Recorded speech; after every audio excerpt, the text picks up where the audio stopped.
What's a classic? What do we mean by the term classic?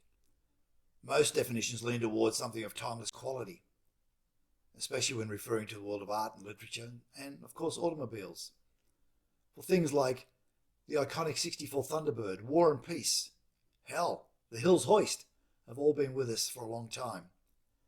And yet I think we look at those through the rose-coloured rearview mirror of that Thunderbird. But today's world moves quicker and time is compressed. And I ask whether something from the world of technology could become a classic, where no one product can stay the same and is reinvented with several iterations. Could something like that become a classic? I read that if a movie's been remade, it shouldn't be considered a classic. So movies like E.T., Gone with the Wind, Citizen Kane are safely ensconced as classics. And yet music, on the other hand, swings the other way. And a classic is considered a song that's been re-recorded many, many times over. Sir Paul McCartney's Yesterday, physically re-recorded by more than 2,200 artists globally, by sheer volume, is considered a classic. People, on the other hand, strike a different pose when you consider someone like Steve McQueen in Racing White, filming Le Mans, a classic movie star with classic movie star looks, a quality all his own.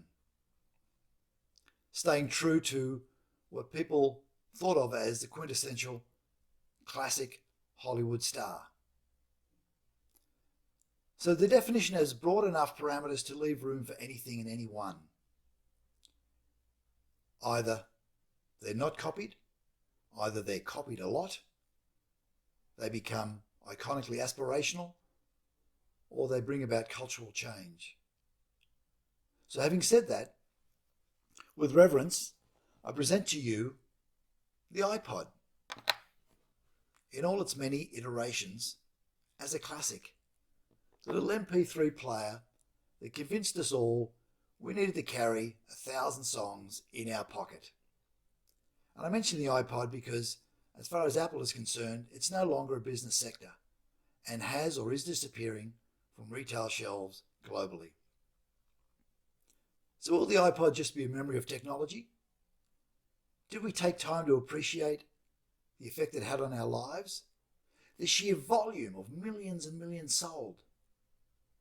The quality of runs you had with it strapped to your arm or clipped to your belt while you're doing the downward dog. The ability to zone out the world and only listen to your tunes. To never be tethered to a DVD player, hell, a record player, or even a cassette player from the old days. So, the iPod, a classic or not?